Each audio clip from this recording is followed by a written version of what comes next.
Live from New Delhi, you're watching DD India Live, India's voice to the world. I'm Siddharth Bharadwaj. Coming up in the next 30 minutes. Israel continues to strike in Lebanon, targeting Hezbollah hideouts. Netanyahu urges UN Secretary General to remove UN peacekeepers from combat areas in Lebanon. Mr. Secretary General, get the UNIFIL forces out of harm's way. It should be done right now, immediately.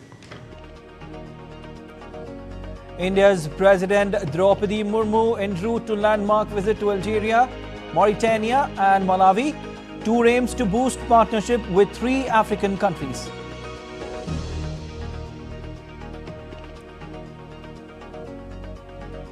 India's Prime Minister Narendra Modi lauds completion of 3 years of PMGTI Shakti National Master Plan, says initiative enhanced multi-modal connectivity and created new opportunities. And Australia women will take on India women in the ICC Women's T20 World Cup at Sharjah Cricket Stadium today.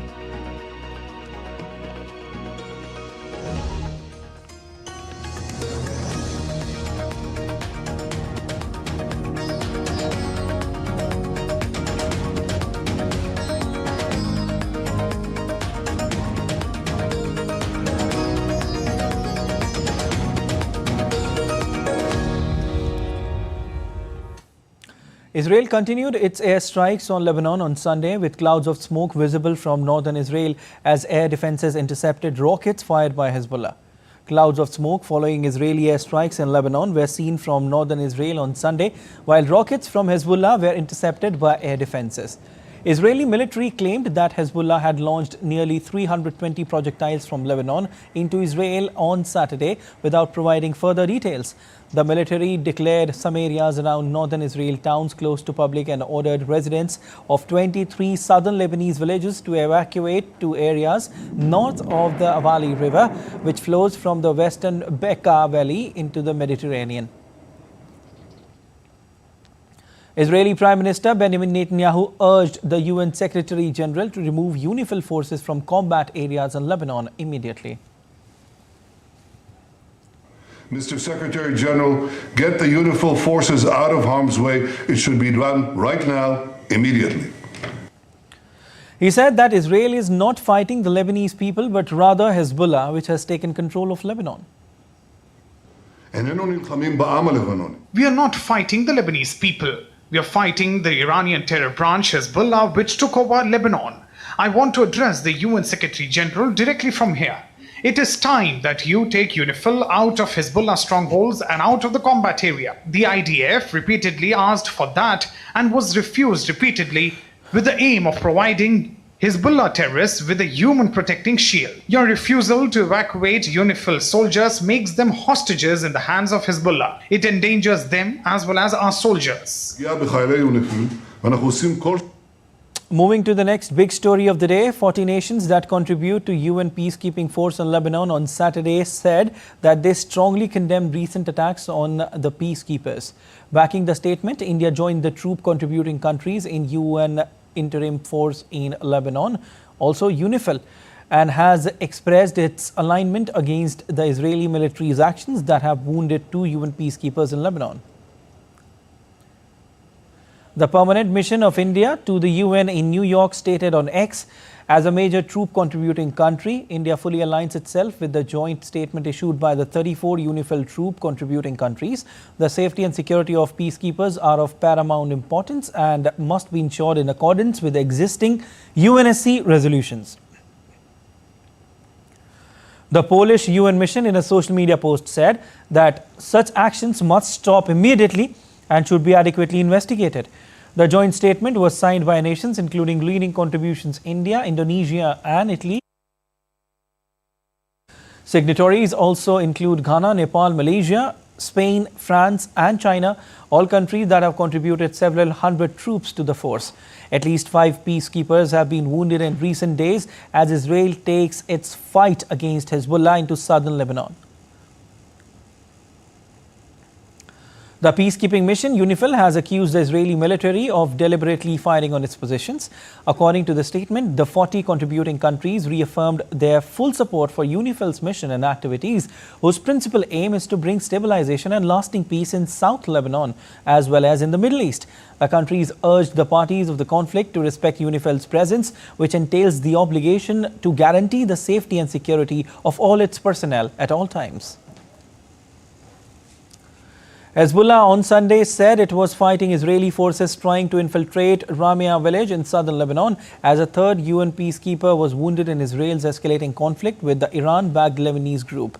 Israeli strikes have shook the peacekeepers' main base in southern Lebanon, prompting UN Secretary-General Antonio Guterres and Western countries to condemn the attacks.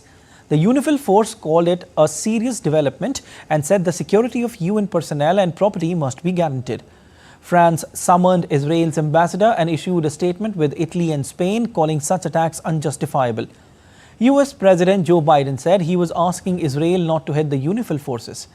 Russia said it was outraged and demanded Israel refrain from hostile actions against peacekeepers.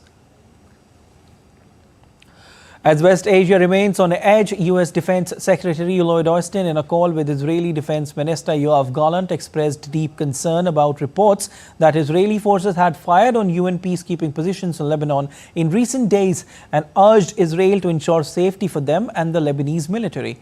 Austin also reinforced the need to pivot from military operations in Lebanon to a diplomatic pathway as soon as feasible.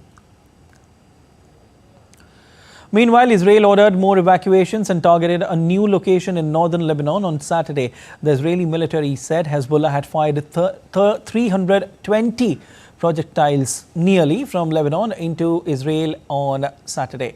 Israel's military ordered residents of 23 southern Lebanese villages to evacuate areas of the north of Awali River, which flows from the western Bekaa Valley into the Mediterranean. It declared areas around some towns in North Israel closed to the public.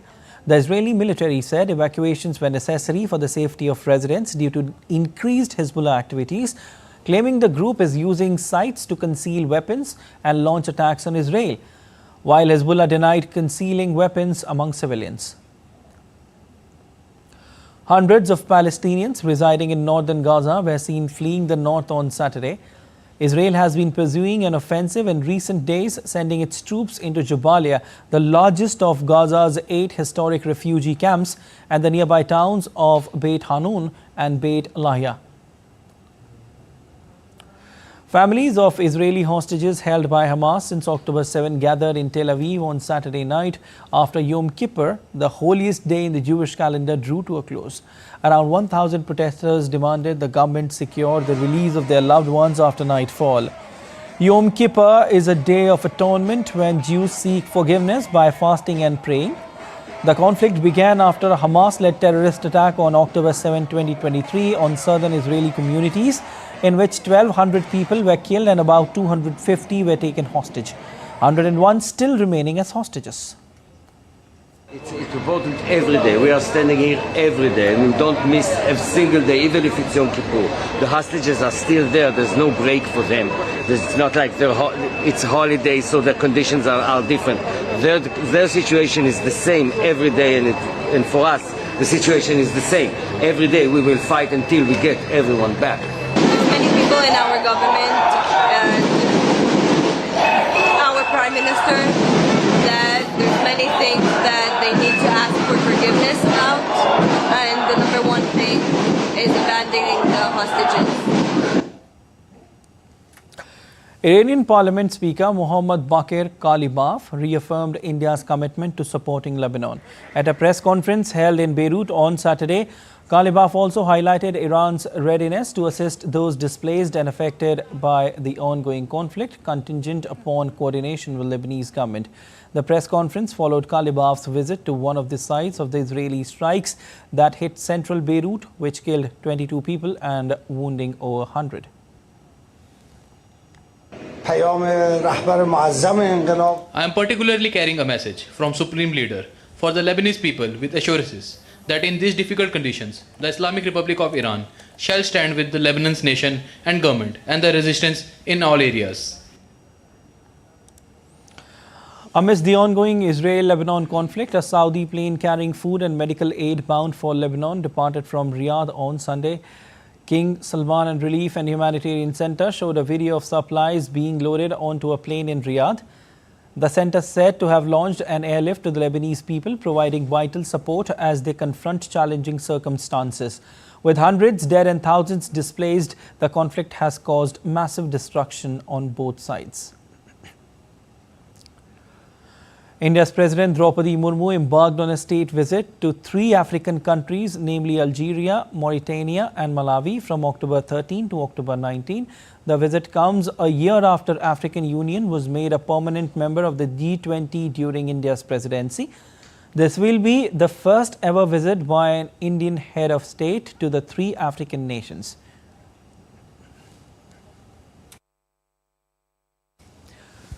President Murmu will begin her 3-nation visit with Algeria from October 13 to October 15 at the invitation of President of the People's Democratic Republic of Algeria, Abdelmajid Tebboune.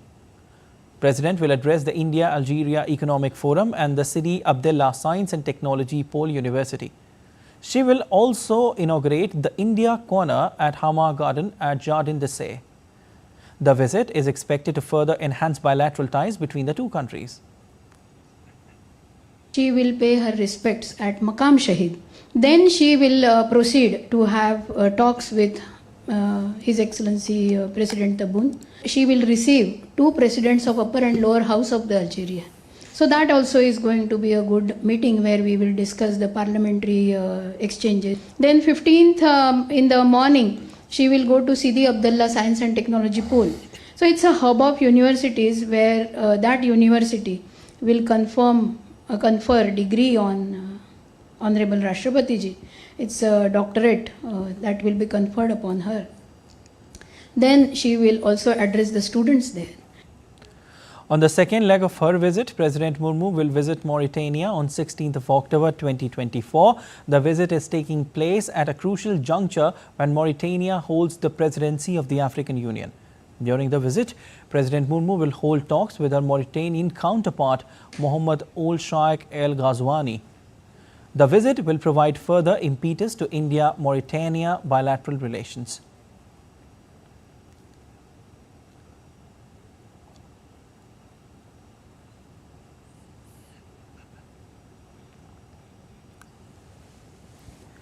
From Mauritania, at the invitation of the President of Malawi, Dr. Lazarus McCarthy Chakwera, President Murmu will visit Malawi from October 17 to October 19. During the visit, President Murmu will hold bilateral meetings with Malawi's leadership, interact with key trade and industry leaders and the Indian diaspora. She will visit places of cultural and historical significance. The visit will reaffirm India's strong commitment to further strengthen our existing friendly and cordial relations with Malawi.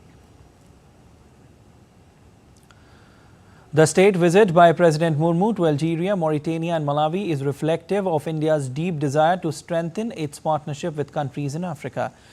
And PMGTI Shakti National Master Plan for Multi-Modal Connectivity completes 3 years on Sunday. Launched on October 13 in the year 2021, the scheme achieved significant milestones in transforming the country's infrastructure landscape. The scheme helped in boosting the pace of development of the country. The scheme constitutes of 7 engines including road, railways, airports, ports, public transport, waterways and logistics infrastructure.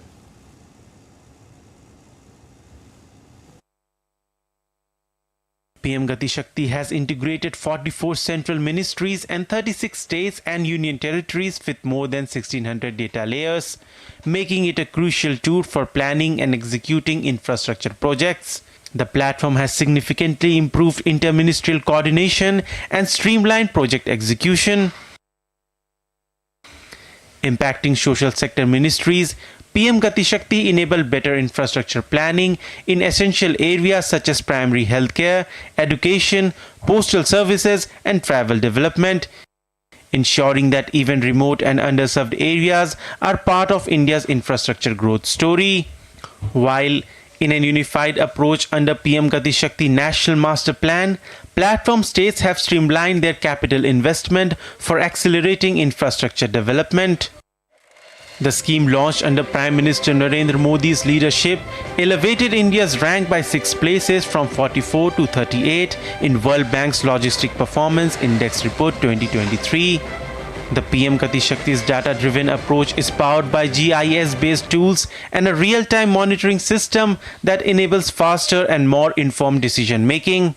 Under PM Gati Shakti National Master Plan, Indian Railways has surveyed over 49,983 km length for development of multimodal connectivity infrastructure in various economic zones. The platform also ensures that projects are aligned with national priorities and completed on time. This integration is key to meeting India's net zero by 2070 commitments. Over 1,000 officials are trained under the scheme for training and capacity building purposes. As India moves forward, the PM Gati Shakti is expected to continuously evolve to keep playing a pivotal role in expanding multimodal infrastructure, developing smart cities, and enhancing the country's industrial capabilities through industrial corridors and mega investment regions. Sharing of non-sensitive and shareable data with the non-government users is also being considered.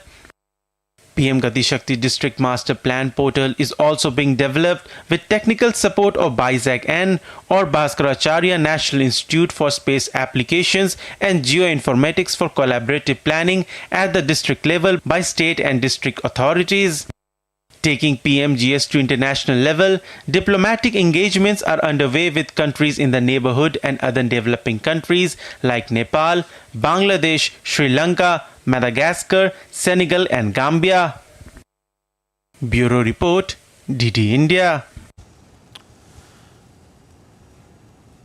On completion of the 3 years of PM Gati Shakti National Master Plan, Prime Minister Narendra Modi has said the scheme has emerged as a transformative initiative aimed at revolutionizing India's infrastructure. In a post on social media platform X, PM Modi said, and I quote, PM Gati Shakti National Master Plan has emerged as a transformative initiative aimed at revolutionizing India's infrastructure. It has significantly enhanced multimodal connectivity, driving faster and more efficient development across sectors. The seamless integration of various stakeholders has led to boosting logistics, reducing delays and creating new opportunities for several people. Unfold. Still to come on this edition of DD India Live. Sister of North Korean leader Kim Jong-un lashes out at South Korean drones. Google urges California federal judge to pause sweeping court order requiring it to open up its App Store Play to greater competition. Delhi Metro Rail Corporation's Line 4 connecting Yamuna Bank with Vaishali in Ghaziabad gets carbon neutral certification.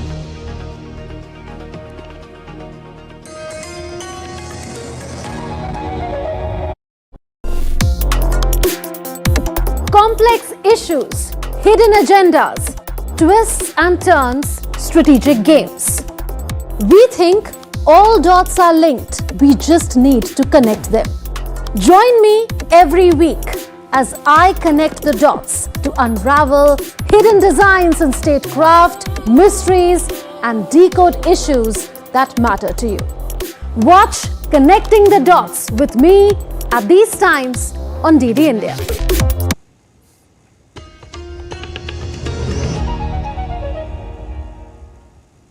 You're watching DD India Live. I'm Siddharth Bharadwaj. Pakistan's capital, Islamabad, gears up to host the Shanghai Cooperation Organization Summit beginning on 15th of this month. The capital city prepared its ambience with security on high alert for the 3-day summit. Workers were seen putting up a banner with a portrait of Chinese Premier Li Chang with security personnel on high alert in Islamabad on Sunday. Pakistan's Foreign Affairs Ministry confirmed Chinese leaders' arrival on October 14. The meeting of the SCO comprises 9 full members, including China, India, Iran and Russia. Meanwhile, restrictions under Section 144 have been imposed in Karachi city and Pakistan's Punjab ahead of 2-day SCO summit. Shifting focus to Asia Pacific now, North Korean state media aired a warning from Kim Yo-jong, sister of leader Kim Jong-un, threatening retaliation if South Korean drones enter Pyongyang's airspace. Kim Yo-jong condemned the South military's response to North Korea's accusation that Seoul sent drones over the capital. North Korea claims the drones were sent into Pyongyang last week and demanded retaliatory measures. The moment that a drone of South Korea is discovered in the sky over our capital city once again will certainly lead to a horrible disaster. Even the leaflets scattering over the capital city of the opposite country will be regarded as a grave politically motivated provocation and an infringement upon sovereignty. But the fact that means which carried their leaflets is the very drones is the core of the seriousness of the recent incident. The Delhi Metro Rail Corporation's Line 4 connecting Yamuna Bank with Vaishali in Ghaziabad has achieved carbon neutral certification on Sunday. The milestone underlines DMRC's commitment to reducing its carbon footprint and addressing climate change. DMRC has successfully minimized its carbon footprint by adopting energy-efficient technologies like regenerative braking in rolling stock, use of more renewable power in operations, construction of rainwater harvesting pits, efficient waste management systems. Earlier, DMRC achieved carbon neutral certification for its corporate headquarters at Metro Bhavan and the staff quarters in Sector 50, Noida. Delhi Metro Rail Corporation is also aligned with Government of India's goal to reach net zero emissions by 2070.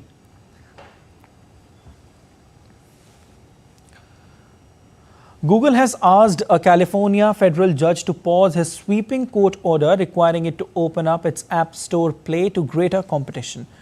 In a court filing, Google said U.S. District Judge injunction order, which goes into effect on November 1st, would harm the company and introduce serious safety, security and privacy risks into the Android ecosystem.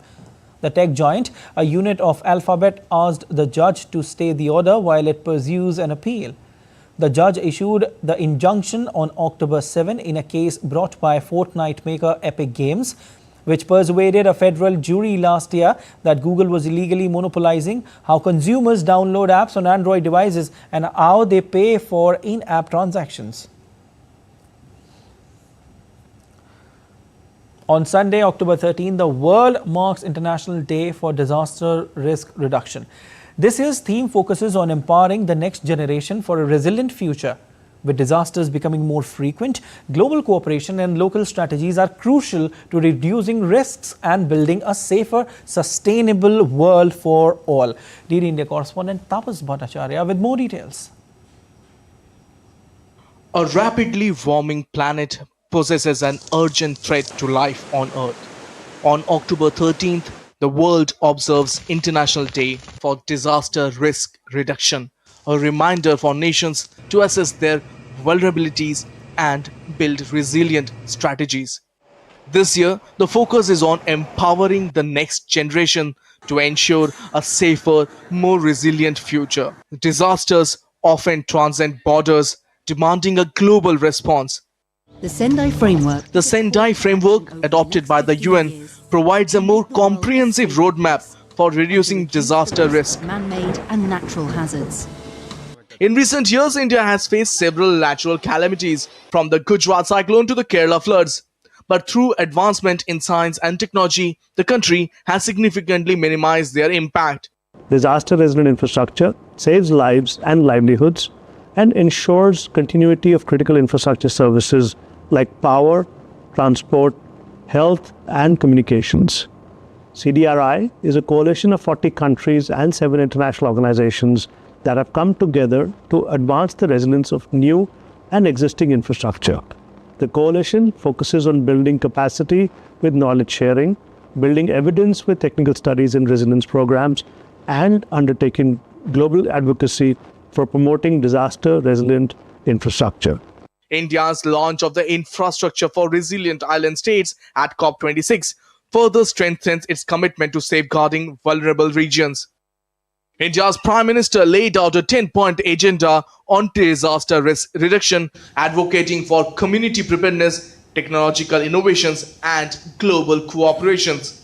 As we move forward, empowering the next generation remains essential in creating a resilient future for all. With camera person Anand, this is Taposh Bhattacharya for DD India from Delhi. And SpaceX launched its fifth, test flight of its Starship rocket on Sunday as company looks to make an ambitious attempt at catching the rocket's booster. Starship rocket will reach space and then travel halfway around the Earth before re-entering the atmosphere and splashing down.